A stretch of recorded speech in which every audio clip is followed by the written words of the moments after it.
Welcome to EPG Pathshala. I am Dr. Dimple Patel. I teach Library and Information Science at Central University of Himachal Pradesh. Today I am going to talk about the module 7, that is enhancing the outreach of special libraries using ICT applications, which comes under the paper Special and Research Libraries. The learning objectives of this module are going to be: know the role, services and activities of the special libraries, learn about NKC recommendations for the libraries, learn about various ICT tools which can be implemented in special libraries to enhance its outreach activities. As you might have learnt in an introductory module in the special and research libraries, special libraries are generally libraries which are connected with certain institution or organization. It can be private or government or a non-governmental organization.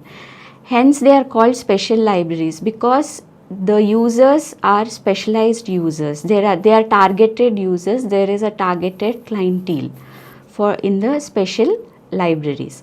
So their needs, their information needs and the services which we need to provide have to be really customized. Then as you might also have learnt that in special libraries there are certain special services which are given more importance apart from the regular library duties like acquisition, circulation, etc.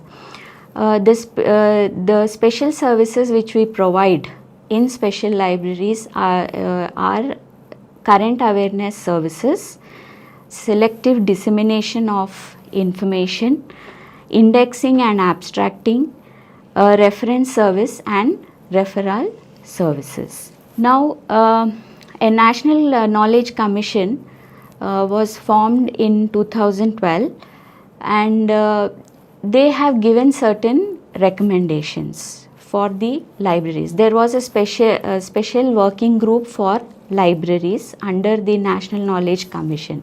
So, in order, the NKC has also recommended that there should be a centralized national bibliographic records which users from anywhere can access and know from where information resources are located and find them.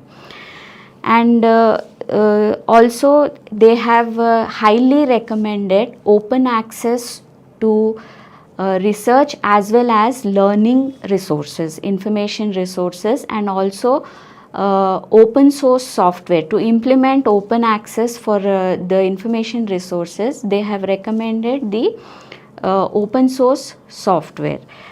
And use of to use open source software, we also need to follow open source standards. I am going to deal with 4 components. That is, the first is free software or open source software. Today we call it as free and open source software. The second concept is live CDs. The third is Web 2.0 technologies, and the fourth is how to implement virtual libraries. Now, first of all, I would like to disambiguate this term. Free software doesn't mean only free of cost. The main thing here, the stress should be on the user freedom. Richard Stallman of Free Software Foundation has explained 4 kinds of freedom which should be given with any software. The first is that we should be able to use the software, we in the sense the user should be able to use the software for any purpose. That means if the software is free of cost, I may in turn use it either for my personal use or I can even use it for commercial use if I want to use it. The second freedom is to study how the program works. This is especially important for software developers. In the sense, even if I buy a software, I should be able to open the source code, look at it, and third kind of freedom is I should be able to modify it. If I need any kind of customization, or I need to remove any bugs, or I need any kind of improvements in the software, I should be able to do. So the fourth freedom is that I should be able to redistribute this program or software to anybody else. Even if I modify, even if a user is modifying the software, they should again be able to redistribute, but the only condition put here is under the same license, that is free license, open license. There is another concept called as open source software. Under the definition of open source software as given by Open Source Initiative, OSI organization, is it has to fulfill the following 10 criteria. The first is free distribution, that is anybody who procures a software under open license should be able to freely distribute this software to others. Second is source code, that is along with the binary code, the installable code, even the source code where a user is able to modify the software also should be given to the user, and the user should be able to look at the code and also modify it. Third is derived works.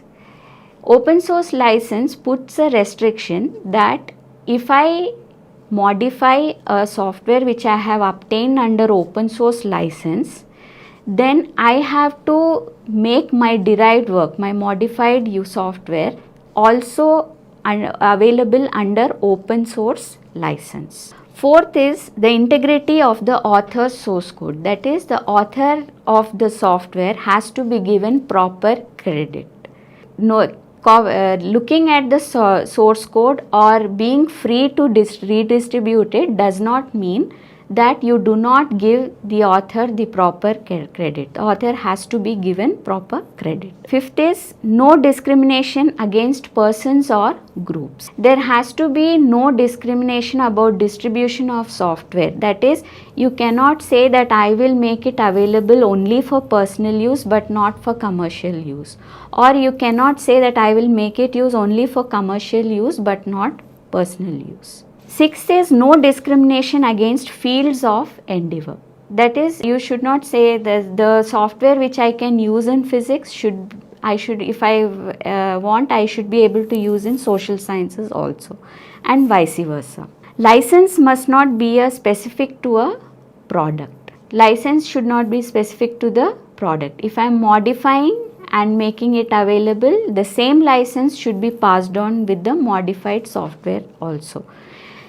Taking a software under open source license, modifying it and then making it proprietary, that is closed access, is not acceptable under the open source licensing conditions. Then license must not restrict other software. That is, if I want to integrate the software which I have written with other software, I should have the freedom to do so. So the 10th condition is that license must be technology neutral. It should not be specific to a particular technology.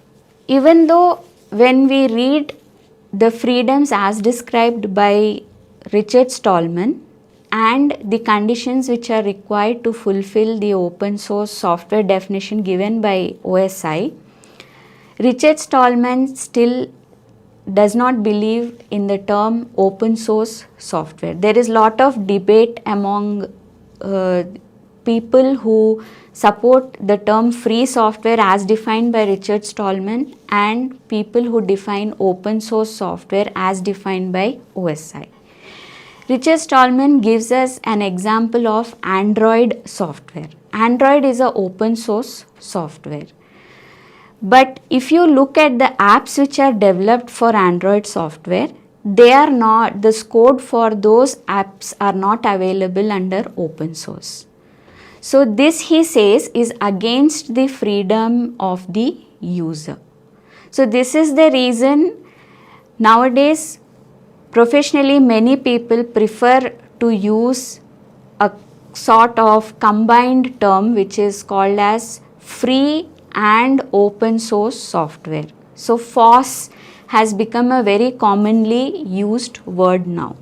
It is variantly known as free and open source software, free licensed and open source software, that is some people even call it FLOSS, or free libre and open source software. Libre means liberty, giving liberty to the user to use the software as and when they want, as and where they want, and again further share and redistribute as they want. Now let us see why we are stressing so much on free and open source software. Let us look at the advantages of using free and open source software. Of course, for libraries, the first and foremost advantage is, coincidentally, not as a mandatory requirement, the free and open source software are mostly free of cost also. Libraries being cash crunched, this is a very important criteria for us, because we can adopt and implement advanced software without much budget burden on the libraries. The second important factor is, if we find that we need any customization or we need any improvements in the software, then free and open source software comes with the source code, so we can get them modified or customized according to libraries. Third is, the upgrade and updations which are available are again free of cost. Second, there is no vendor lock-in for updations or upgradations. For proprietary software, you have to wait till the company or the person or organization updates or upgrades the software. With the advantage with free and open source software is that there are many people involved in this movement, many software developers. So anybody can pick up the source code from the concerned website and modify, improve or customize the software. Then there are many hardware which are dependent on specialized software called as firmware. So the advantage with free and open source software is they also provide you with firmware. And another advantage of FOSS is that the prerequisite software for using any open source software again in turn will be open source.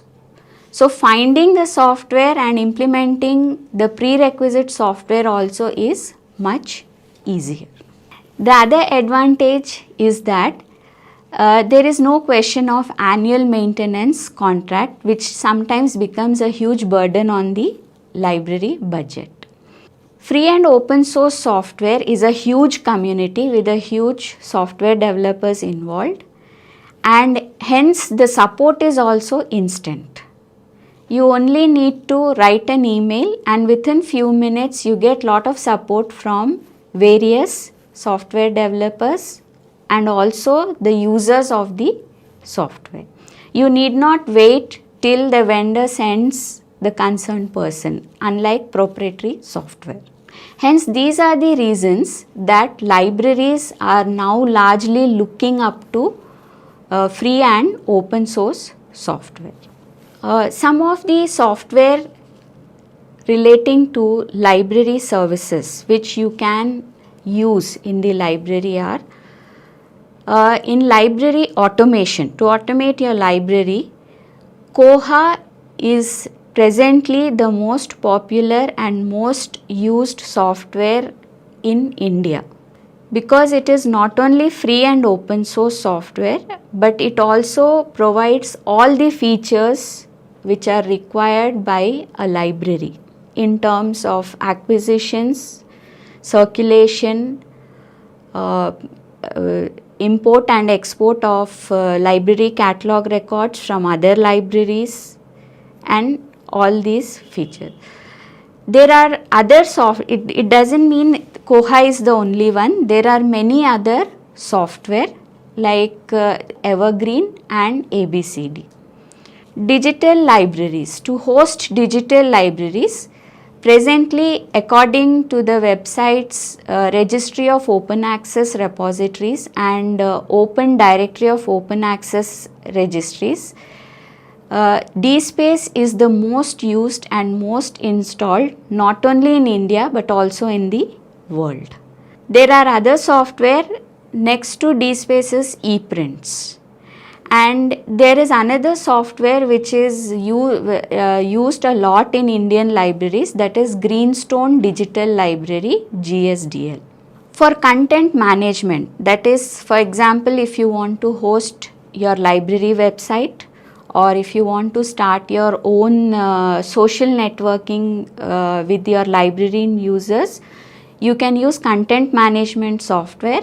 Most of the libraries in India are now using Joomla, and Drupal is also another free and open source software for content management, and Plone is another content management software.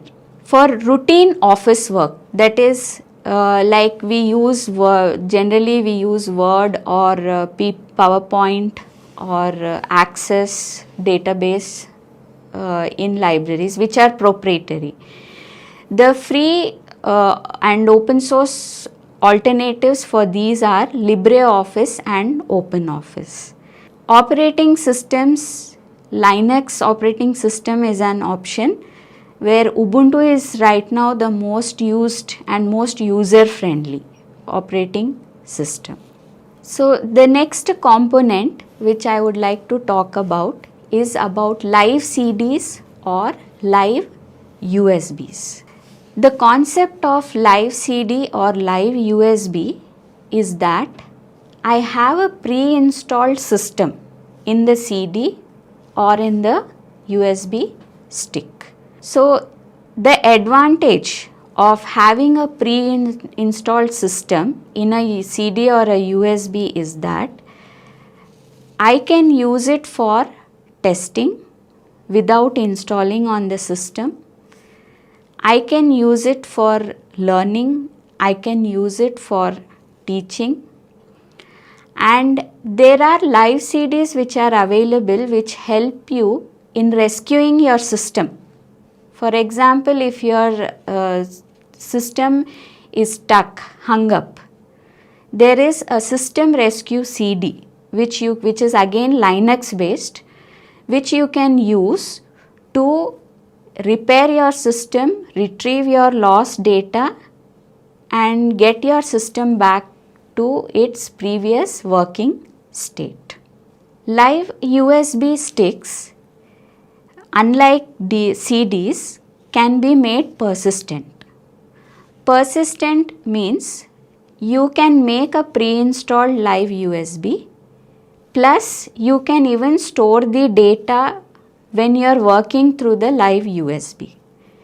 In live CD, when you are working on the live CD, whatever work you have done cannot be saved, will not, even if it shows that it has saved, once you reboot the system, the data is lost.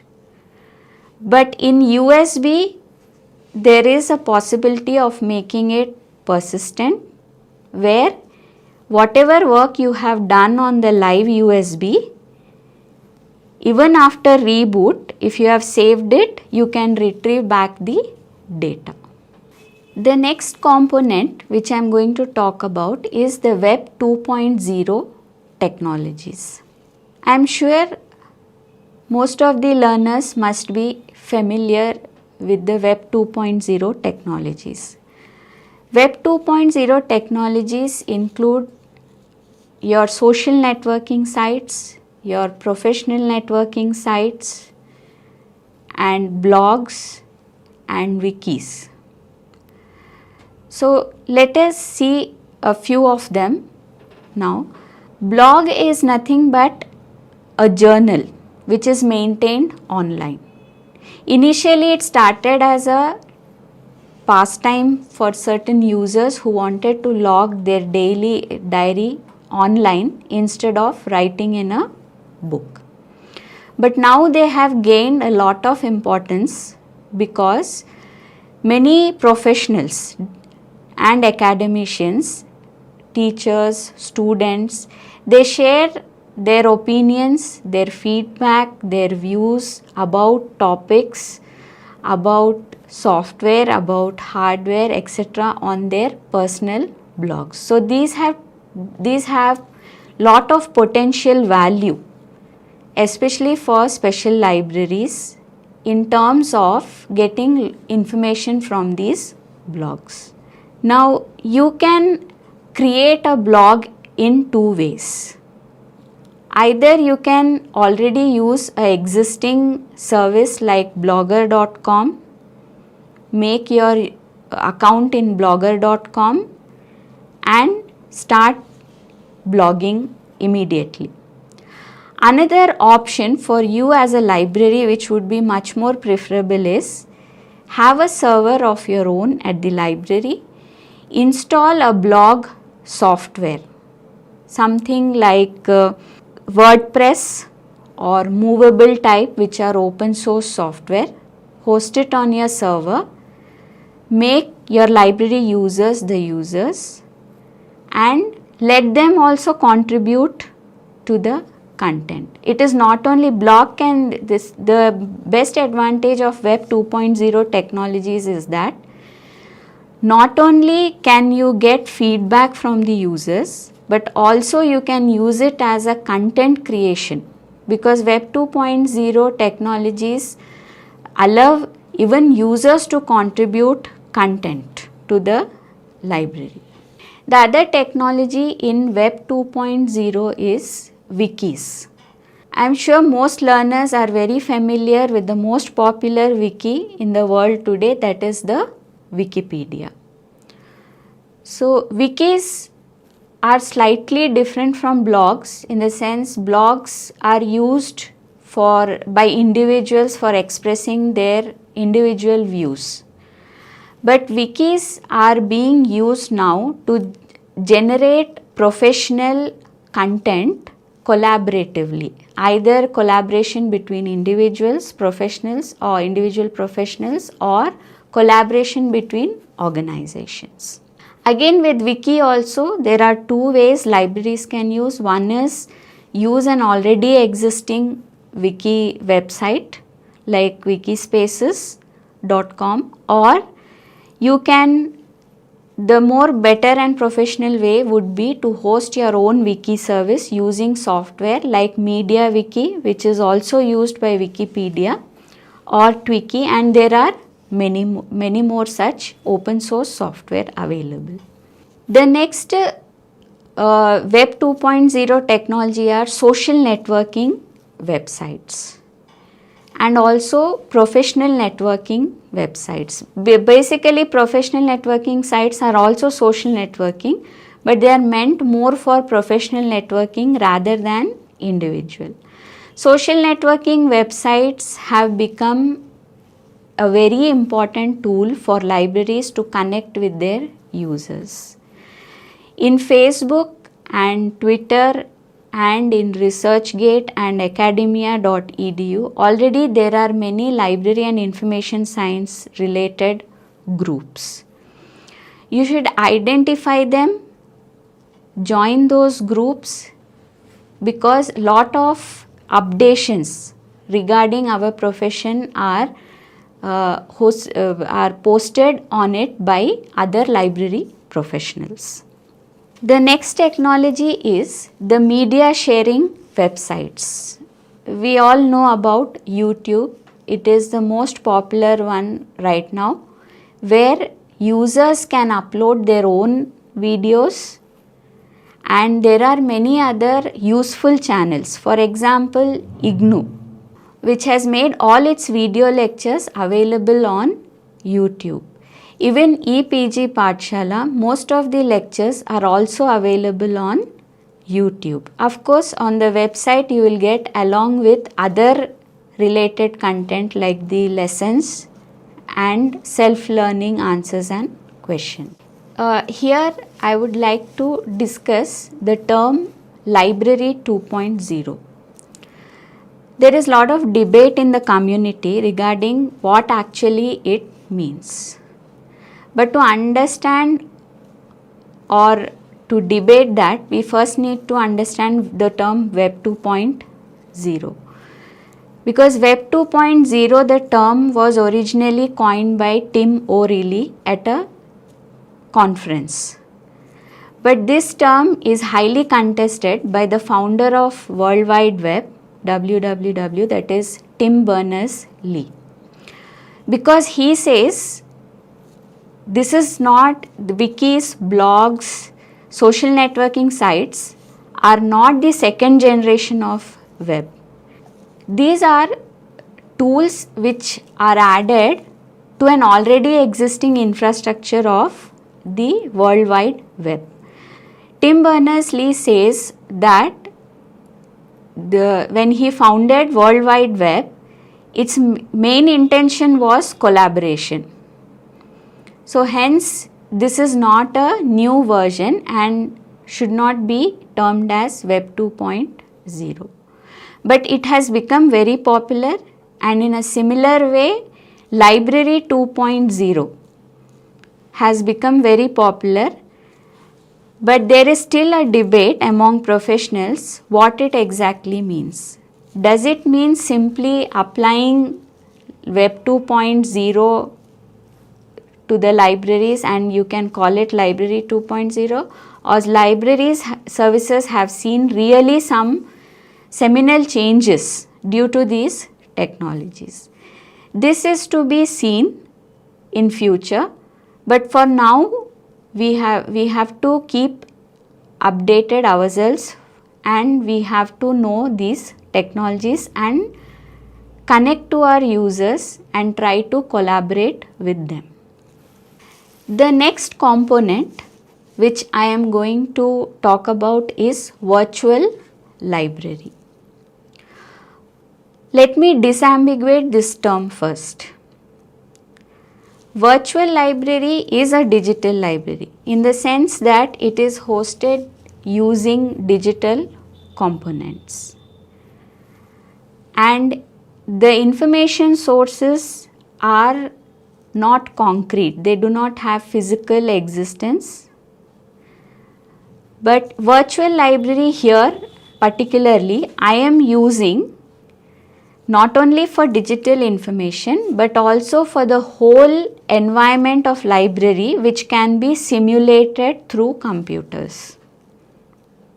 That is not only the content but also the feeling of the building, the surroundings, the environment, the users around the library staff, the stacks, the reading section. All these will be simulated as in real life but in the computer. So you actually get the feeling that you are entering a library premises, you are walking through the shelves, you are actually picking up books and reading them, and you are as if you are actually interacting with the library staff. I would like to suggest to the learners that they please go through a website called secondlife.com, where there are many virtual libraries available. But you may require a high-end computer to access these websites because they are highly graphic intensive. But still it is worth a shot. You please do try to look into these. The examples of libraries from the Second Life are given in the lesson.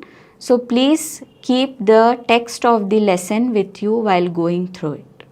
Next, I would like to discuss a few points on the challenges you are going to face when you try to implement virtual libraries.